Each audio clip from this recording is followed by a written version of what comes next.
बिस्मिल्लाहिर्रहमानिर्रहीम। आज के टॉपिक में हम पढ़ेंगे कि CSS में आईडी और क्लास का क्या रोल है। इसको हम समझने की कोशिश करेंगे। ये जैसा कि मैंने पहले बताया कि ये एक इम्पॉर्टेंट टॉपिक है और CSS में क्लासेस और आईडी का बहुत ज़्यादा इस्तेमाल होता है। इनलाइन CSS बहुत कम इस्तेमाल की जाती है। ठीक है जी, ये हमारे कोड को कम से कम करती रहती हैं आईडीज़ और क्लास। अगर हम इनलाइन CSS लिखें तो हमें बहुत ज़्यादा कोड लिखना पड़ेगा, लेकिन आईडी और क्लास में कम कोड लिखना पड़ता है। फिर इंटरनल जो CSS होती है वो सिर्फ एक ही फ़ाइल के लिए होती है, जबकि अगर हम एक्सटर्नल फाइल CSS की यूज़ करें तो वो बहुत सारे नंबर ऑफ़ वेब पेजेस के साथ अटैच हो सकती है और उसको स्टाइल दे सकते हैं।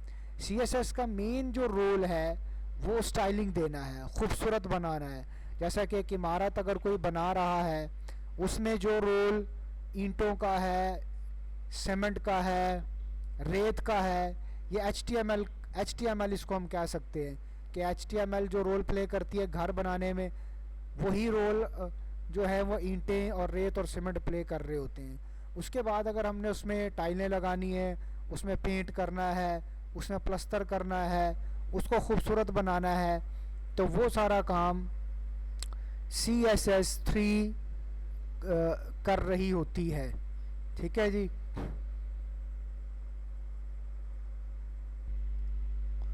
अच्छा जी, अब हम देखते हैं कि इनको कैसे इस्तेमाल किया जाएगा। हमेशा क्लास लगाने से पहले अगर हमने क्लास यूज़ करनी हो तो उसमें हम जो ये स्टाइल है, ये जो स्टाइल वाली जगह है, यहाँ पे हम डॉट लगाते हैं। ठीक है जी। और यहाँ पर जिस भी हमने HTML एलिमेंट को, चाहे वो पैराग्राफ हो, चाहे वो हेडिंग हो, चाहे वो डिव हो, अगर हमने उसको क्लास देनी हो तो हम उसके साथ क्लास का लफ्ज़ लिख देते हैं उसके स्टार्टिंग टैग के अंदर, जैसे कि यहाँ पर दिया गया है। अगर मैं इसका टेक्स्ट कलर वाइट कर देता हूँ, वाइट ऑलरेडी है, ब्लैक कर देता हूँ,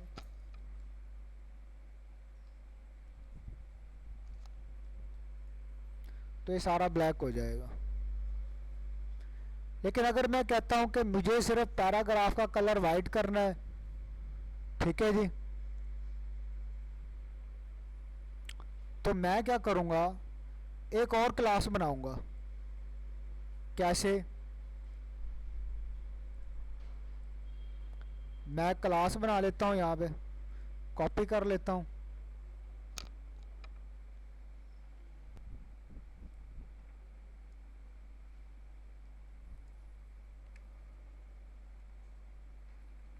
इसका सिटी की जगह मैं दे देता हूँ इसका नाम मुल्तान।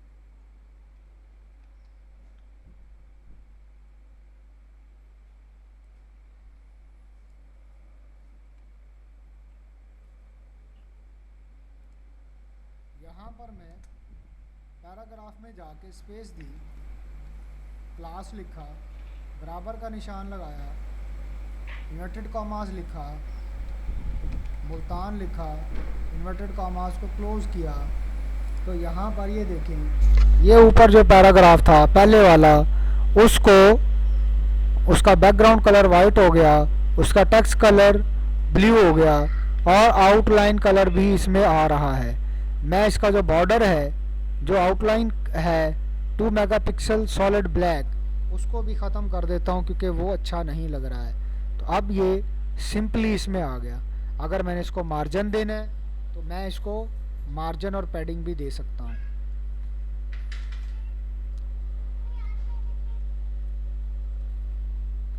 लेकिन मैं 20 मेगापिक्सल से कम करके 5 पिक्सल कर देता हूँ और 5 पिक्सल इधर कर देता हूँ। अब देखें ये पैराग्राफ खूबसूरत लग रहा है। दोनों एक ही काम कर सकते हैं। यहाँ देखें मैंने एक पैराग्राफ को, अब बात गौर से समझें, यहाँ पर मैंने एक पैराग्राफ को यहाँ पर वाइट कलर दे दिया, बैकग्राउंड कलर वाइट कर दिया, टेक्स्ट का कलर ब्लू कर दिया और मार्जिन और पैडिंग भी दे दी। अगर मैंने मज़ीद पैराग्राफ्स को देना हो तो मैं वही सेम क्लास उस पैराग्राफ के साथ भी लिख सकता हूँ। फॉर एग्ज़ाम्पल ये भी पैरा है, एक ये भी पैरा है, इनके साथ भी मैं सेम ऐसी क्लास दे दूँ तो इसके ऊपर अप्लाई हो जाएगा। लेकिन CSS क्या कहती है? CSS कहती है जी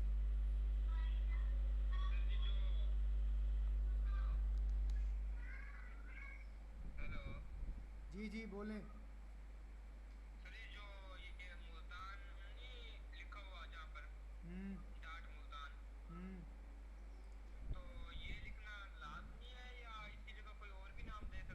कोई भी नाम दे सकते हैं, लेकिन जिससे आपको याद रहे कि ये मैंने ये क्लास बनाई है, रेलिवेंट क्लास बनाएंगे। आप इसका, अगर ये पैराग्राफ को दे रहे हैं तो आप इसका नाम लिख दें पैरा। अगर आप इमेज के लिए बना रहे हैं तो आप उसको दें IMG, ताकि आपको नाम से याद आ जाए कि ये मैं किसके ऊपर अप्लाई कर रहा हूँ। ठीक है जी। अगर आप कुछ और बनाएंगे तो फिर आपको दिमाग ज़्यादा इस्तेमाल करना पड़ेगा कि ये अगर मैंने यहाँ लिख दिया मुल्तान, कराची, लाहौर और मैं दे रहा हूँ इमेज को, तो फिर वो माइंड, ये तो मैंने वैसे दे दी यहाँ पे, तो माइंड फिर समझेगा नहीं, पता नहीं चलेगा किसको दी है। मज़ीद अच्छे तरीके से देखना पड़ेगा।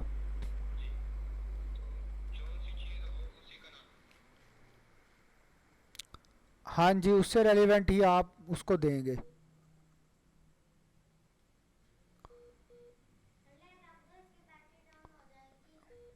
नेट चला गया नहीं।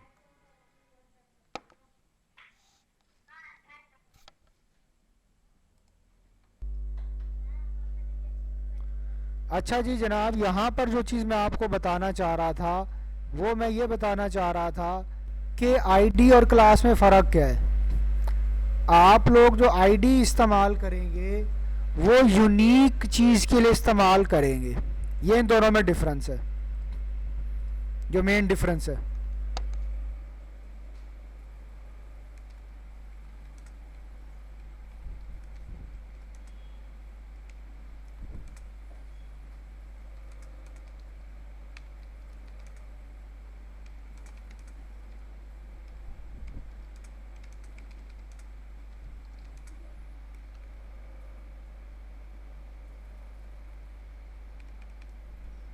मतलब CSS की जो आईडी है इसको हम इस्तेमाल करेंगे एक सिंगल एलिमेंट के लिए। अगर 100 पैराग्राफ हों, 100 पैराग्राफ हैं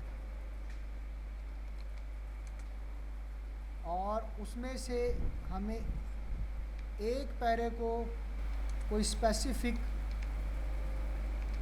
कलर देना हो, कोई साइज़ देना हो, मार्जिन देना हो या पैडिंग देनी हो, कोई भी हमें CSS की उसकी स्टाइलिंग देनी है, तो देन हम आईडी यूज़ करेंगे।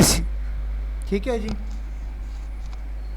और आईडी को रिप्रेजेंट किया जाता है हैश से, जबकि अगर हमने 100 पैराग्राफ हैं उसमें से 99 या 90 उनको हमने कोई कलर देना हो, कोई से उसकी साइज़ देना हो, फ़ॉन्ट स्टाइल देना हो, बॉर्डर लगाना हो, मार्जिन देना हो, पैडिंग देनी हो, उस सूरत में हम क्लास को यूज़ करेंगे जिसको हम डॉट से रिप्रेजेंट करते हैं।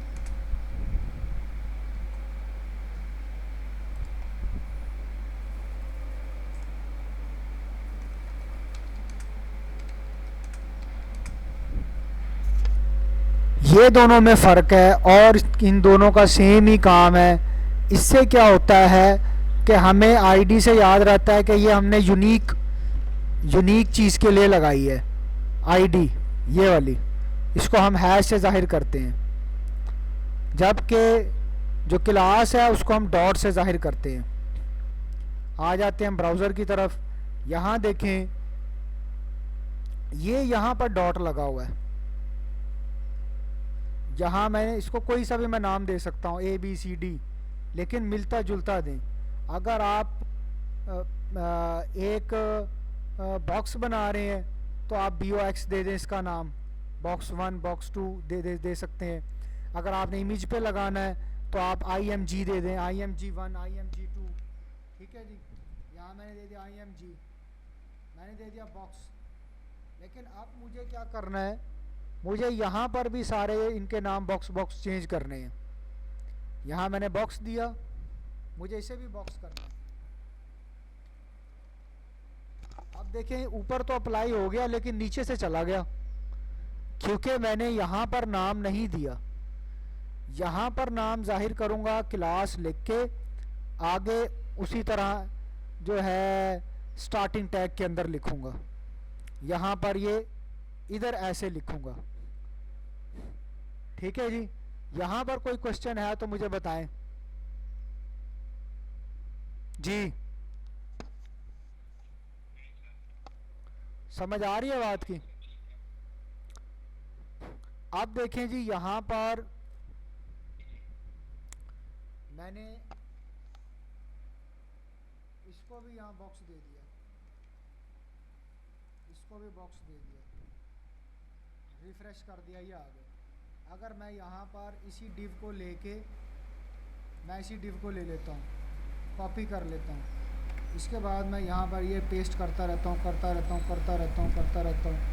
अब देखें मैं ये करता हूँ तो यहाँ देखें ये इतना बड़ा ये बन गया। अब अगर आप वेबसाइट बना रहे हैं, अब यहाँ पर ये देख लें 15-20 ये बॉक्स बन चुके हैं। इन सब को एक ही फॉर्मेटिंग देनी है, तो इसके लिए आप क्लास यूज़ करेंगे कि आईडी?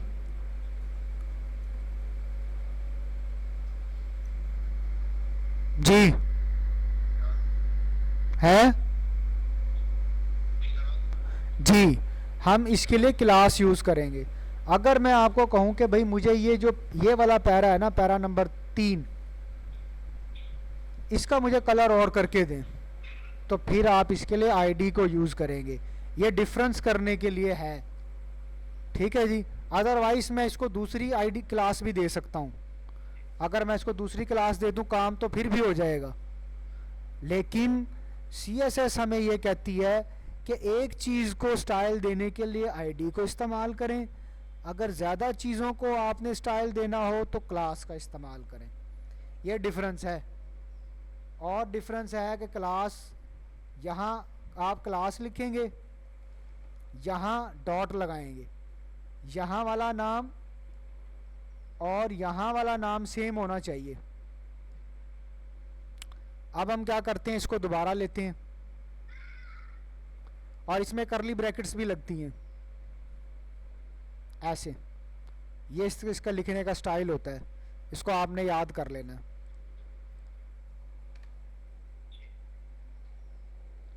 अब हमने एक और जो है वो क्लास बनाई, लेकिन अब हम इसको आईडी में चेंज करना चाहते हैं। हम इसको नाम देंगे, ये आईडी का निशान है, और बॉक्स के साथ मैंने लगा दिया 1, और मैंने इसकी सेटिंग थोड़ी सी चेंज कर दी।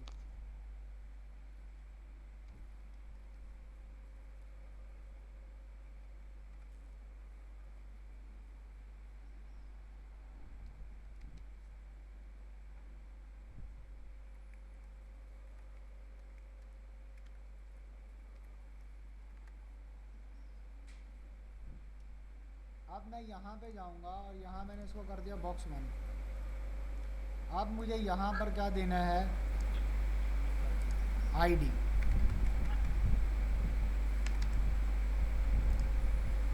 और जैसे ही मैं रिफ्रेश करूँगा वहाँ पर देखें उसका इफेक्ट नज़र आ जाएगा।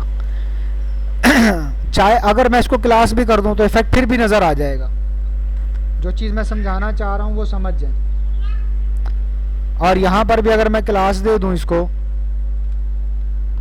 जिसको डॉट से जाहिर करते हैं, तो इफेक्ट फिर भी वही रहेगा, कोई चेंजिंग नहीं होगी। लेकिन जो लैंग्वेज वाले कह रहे हैं, जो क्या असूल बना रहे हैं, जो वो कह रहे हैं, उससे हम मुनहरिफ हो जाएंगे। यहाँ मैंने जो स्टाइल दिया वो एक चीज़ को दिया, तो उसके लिए आईडी को यूज़ करें। आईडी यूनिक चीज़ को शो करती है। जैसे आप कहते हैं ना, अपना आईडी कार्ड दिखाएं जी, आईडी कार्ड नंबर, वो हर एक का, जितने भी लोग हैं ना पाकिस्तान के, उन सब का अलग होगा। जो क्लास है वो ज़्यादा चीज़ों को लग सकती है, ये इन दोनों में डिफरेंस है। इसकी डेफिनेशन भी अगर हम पढ़ें तो उसमें भी यही चीज़ मेंशन होगी।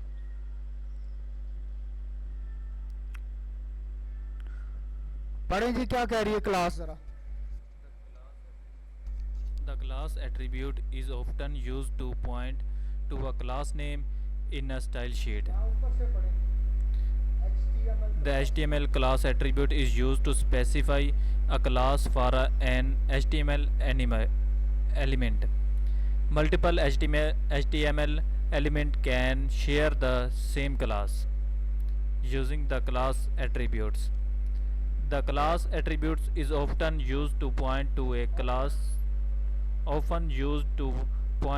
class name in a style sheet. It can also be used by a JavaScript to access and manipulate elements with the specific class name. In the following example, we have three div elements with the class attributes the value of city.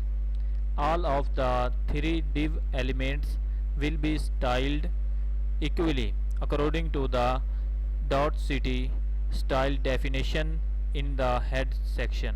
अच्छा जी, अब आप पढ़ेंगी जरा definition of ID. ID क्या कहती है?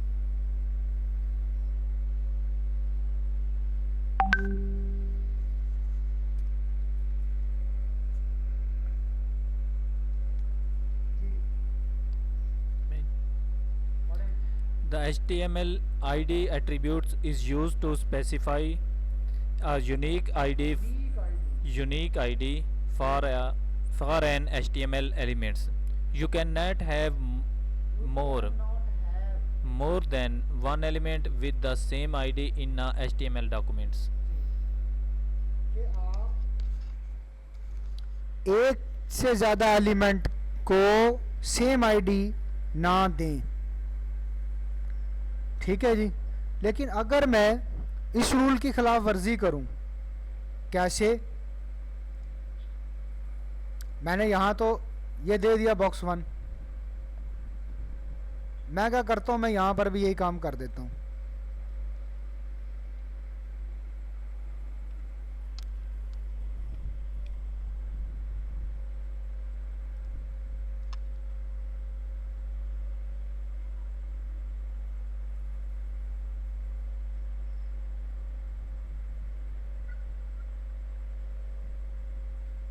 और मैं इसे क्लास कर देता हूँ, आईडी कर देता हूँ, सॉरी।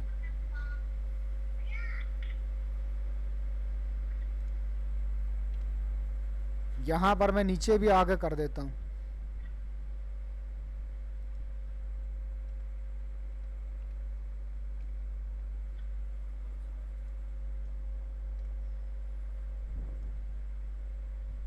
अब आप देख रहे हैं कि चेंज तो दो जगह हो गई है, फिर आईडी और क्लास में क्या फ़र्क हुआ? वही फ़र्क हुआ जो कि मैंने आप लोगों को बताया। काम दोनों सेम ही करेंगे, आईडी भी वही काम कर सकती है, क्लास भी वही काम कर सकती है, लेकिन हमें आईडी सिर्फ एक चीज़ को देनी है, ठीक है जी। जैसे कि मैंने यहाँ पर दी, मैंने दो को दे दिया। अगर मैंने इन दो पे इसको यूज़ करना हो तो मुझे नई क्लास बनानी चाहिए, आईडी नहीं बनानी चाहिए। आईडी सिर्फ मैं एक ही एलिमेंट को दूंगा, ठीक है जी। तो फिर मैं कोडिंग के लिहाज से ठीक चल रहा हूँ। अदरवाइज काम वैसे भी हो सकता है, वैसे भी हो सकता है। ये इन दोनों में डिफरेंस है, ठीक है जी। आज के लिए इतना ही लेक्चर काफ़ी है। इसको अच्छे तरीके से देखें, इसको समझें। ये बार बार इसका यूजेज होगा। क्लास आईडी आपको हर जगह पर, ये हर पेज में ये आपको जगह जगह नज़र आएंगी, क्लास आईडी। और CSS और HTML का जो फ्रेमवर्क है उसे कहा जाता है बूटस्ट्रैप। बूटस्ट्रैप में बहुत सारी क्लासेस और आईडीज़ को हम यूज़ करेंगे, रिकॉल उनको वहाँ से कॉल करेंगे। उसके हवाले से भी आगे चल के हम पढ़ेंगे, ठीक है जी। Any question? हाँ जी, चलें जी, ठीक है। यही आज का आपका काम।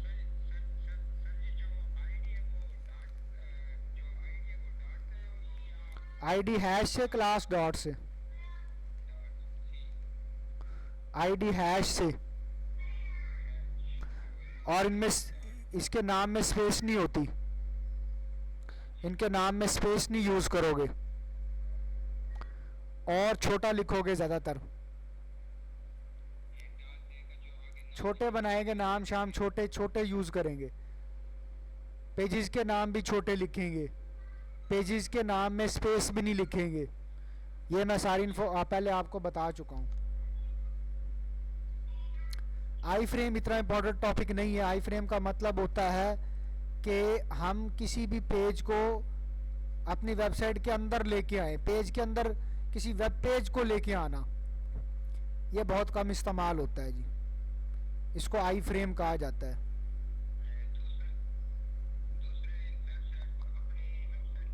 हाँ, उसको शो करना, इसको आई फ्रेम कहते हैं। An HTML iframe is use to display a web page within a web page. ये कम यूज किया जाता है बहुत, इसको हम नहीं बस को पढ़ेंगे। अब हम जावा स्क्रिप्ट फाइल पाथ का मैंने आपको पहले बता दिया था कि फाइल पाथ कैसे बनाते हैं। ये फोल्डर के ऊपर डिपेंड करता है। अगर आप फोल्डर बना रहे हैं तो उसमें फिर डॉट लगा के और रिवर्स स्लैश लगा के हमें उनका एक ही तरह का पाथ करना पड़ता है, फिर वो डिस्प्ले होते हैं। अगर पाथ सही नहीं बनाएंगे तो वो डिस्प्ले नहीं होंगे, ठीक है जी।